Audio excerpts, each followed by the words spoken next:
ছয় নম্বর এপিসোডের শুরুতে দেখা যায় হানুল আর মিনহান একসাথে বিভিন্ন ব্যাপারে কথাবার্তা বলছিল। এখানে বোঝা যায় তারা অনেকটাই ক্লোজ ফ্রেন্ড ছিল। দৃশ্য পরিবর্তন হলে ঘামিন আর সেয়নকে দেখা যায়। ঘামিন সেয়নকে সাথে করে তার বাসায় নিয়ে এসেছিল। ঘামিন ঘড়ি দেখলে দেখা যায় 11:30 বাজে, কিন্তু তার 10টায় বাসায় থাকার কথা ছিল। সে বাসায় যেতে নিলেই বাইরে তার মাকে দেখতে পায়। তার মা বলে, তোমার কি আমাকে দেওয়া আদার কথা মনে নেই? একে তো দেরি, তার ওপর আবার মোবাইলও বন্ধ করে রেখেছো। কালকে ট্রান্সফারের জন্য প্রস্তুতি নিয়ে নাও। পরে সেয়ন আর ঘামিনকে রুমে দেখা যায়, যেখানে তারা ঘুমানোর প্রস্তুতি নিচ্ছিল। এক সময় ঘামিন বলে, আমি যখন স্টাডি গ্রুপে থাকবো না তখন তুমি স্টাডি গ্রুপ সামলিয়ে নিও। সেয়ন বলতে থাকে, এমন কথা বলছো কেন? তোমার মা যে ট্রান্সফারের কথা বলেছে সেই জন্য? তোমার মা এমনিই বলেছে, বললেই কি ট্রান্সফার করবে নাকি? ঘামিন বলে, আমার মা যেটা বলে সেটাই করে। এরপর ঘামিন অতীতের কথা মনে করে, যেখানে তার মা বলে, আমি আর তোমার বাবা ডিভোর্স নিচ্ছি, তোমাকে অনেক প্রস্তুতি নিতে হবে, তুমি পড়ালেখায় ভালো না হলেও চলবে, আমি শুধু চাই তুমি একটা ভালো মানুষ হও। ওই মুহূর্তে ঘামিনের মা রুমে এসে তাদেরকে কথা বাদ দিয়ে ঘুমাতে বলে, আর কিছু স্কুলের লিস্ট দিয়ে যায়। সে ঘামিনকে বলে এখান থেকে ট্রান্সফার হওয়ার জন্য যে কোনো একটা স্কুল চুজ করতে। ঘুমানোর সময় ঘামিন আর সেয়ন দুইজনই নিচে শুয়েছিল।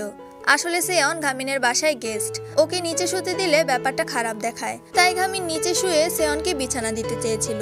তবে সেয়ন কোনোদিনও বিছানায় ঘুমায়নি, তাই সে নিচেই শুয়ে পড়ে।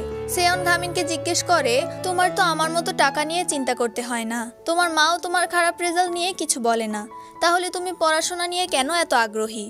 ঘামিন এই ব্যাপারে কথা বলতে চায় না এবং সেয়নকে ঘুমাতে বলে।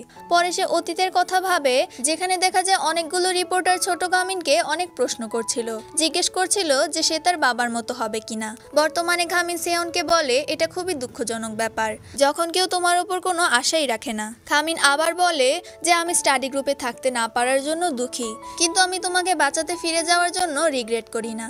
পরে সেয়ন ধন্যবাদ জানায়।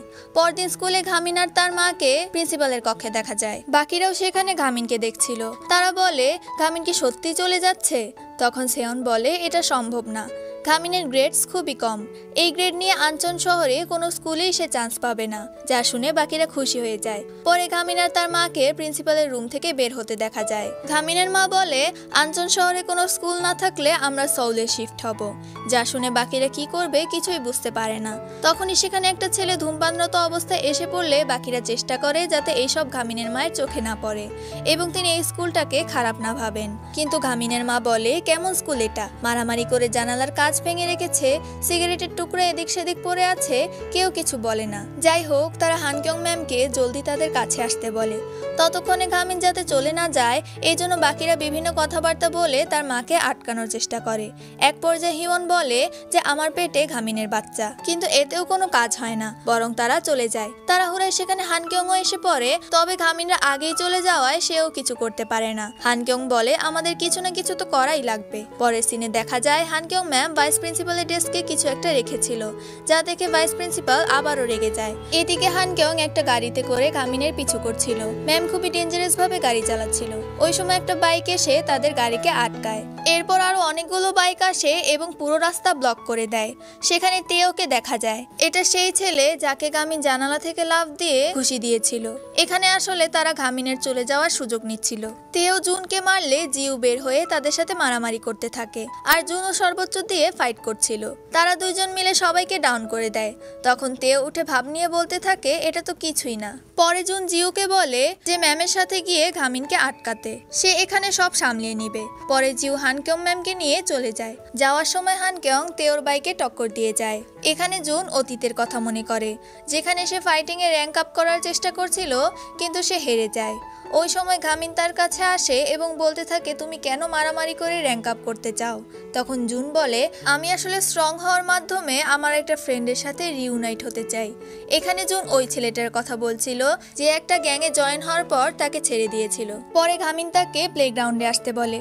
এখানে ঘামিন জুনকে বিভিন্ন টেকনিকের লিস্ট দেখায় এবং বলে যে সে জুনকে যে কোনো একটা টেকনিক শিখিয়ে দিবে। ঘামিনের শেখানো টেকনিক অনুযায়ী জুন তেওকে মারতে যায়, কিন্তু এত বড় উড়াল মারার পরেও জুন তেওকে মারতে পারেনি। তেওকে ছোঁয়ার আগেই জুন মাটিতে এসে পড়ে।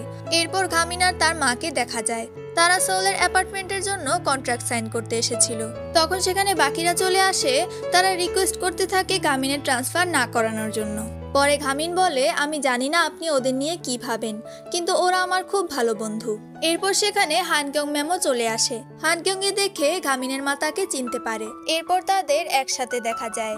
এখানে ঘামিনের মা হানকিয়ংকে ঘামিনের ক্লাস টিচার হওয়ার জন্য শুভেচ্ছা জানায়, তবে বলে যে আপনি ওর শ্রেণী শিক্ষক হলেও আমি ঘামিনকে এমন হিংস্র পরিবেশে রাখতে পারবো না।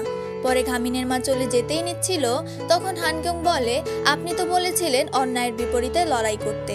দৃশ্য অতীতে গেলে দেখা যায় হানকিয়ং জংহা নামের এক ম্যামের ফিনারেলে ছিল। তখন সেখানে ঘামিনের মাকেও দেখা যায়। তাদের কথোপকথনে বোঝা যায় জংহা ম্যামের মৃত্যুর জন্যই হানকিয়ং টিচার্স কোয়ালিফিকেশন এক্সামে টপ স্কোর করেও ইন্টারভিউ দিতে যায়নি। এখানে জংহা ম্যামও ইউসং স্কুলের টিচার ছিল। এনাকে আমরা আগেও দেখেছি। হানকিয়ং যখন হানুলকে ডিসিপ্লিনের আওতায় আনার কথা ভাইস প্রিন্সিপালকে বলেছিল, তখন আমরা জেনেছিলাম যে এই কাজ এর আগেও একটা ম্যাম করেছিল, আর সেই ম্যামটাই হলো জংহা ম্যাম। সিন বর্তমানে আসলে হানকিয়ং ঘামিনের মাকে বলে, আপনার অনুপ্রেরণাতেই আমি এই স্কুলের শিক্ষক হয়েছি। আমি মানি এই স্কুল ভালো না, কিন্তু এরা চায় না ঘামিন ট্রান্সফার হোক।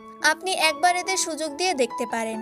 এছাড়াও হানকিয়ং স্টাডি গ্রুপের কথা উল্লেখ করে আর বলে যে সে তার সর্বোচ্চ দিয়ে চেষ্টা করবে এই স্কুলকে ভালো স্কুলে রূপান্তর করার। এরপর ঘামিনের মা সব দিক বিবেচনা করে কিছু বলতেই যাবে, তখন সেখানে মিনহওয়ান অনেক দলবল নিয়ে চলে আসে এবং ঝামেলা শুরু করে। হানকিয়ং বলে, আমি হানুলের বিরুদ্ধে পিটিশন ফাইল করেছি বলে তোমরা এখানে এসেছো। এরপর মিনহওয়ান হ্যাঁ বলে হামলা করতে গেলে ঘামিন তাকে মারতেই যাবে, তখনই বড় একটা টুইস্ট আসে। ঘামিনের মা মিহন আগেই সেই ছেলেকে উড়িয়ে দেয়। মিহন আসলে তেকোয়ান্দো অ্যাসোসিয়েশনের ডিরেক্টর ছিল। এই আজম্মার জলওয়া দেখে সবাই হা করে থাকে। এরপর মিহন, ঘামিন আর জিউ মিলে সবাইকে ধোলাই করতে থাকে। সেহন আর হিয়নও তাদের সর্বোচ্চ দিয়ে চেষ্টা করছিল। তখন হানকিয়ং পুলিশকে কল করতেই যাবে, তবে মিনহওয়ান এখানে গুলি চালায়। ভাগ্যক্রমে গুলিটা হানকিয়ং এর গায়ে লাগে না। পরে মিনহওয়ান আরো গুলি করতে গেলে মিহন হানকিয়ংকে বাঁচানোর চেষ্টা করে আর ঘামিন মিনহওয়ানকে আটকানোর চেষ্টা করে। এবার গুলি তাদের সামনে থাকা একটা গ্লাসে লাগলে সেটা ভেঙে যায় এবং টুকরোগুলো মিহনের উপর পড়ে। তখন সে অজ্ঞান হয়ে যায় এবং তার মাথা থেকে রক্ত বের হওয়া শুরু করে। এরপর কি হয় সেটা দেখানো হয় না।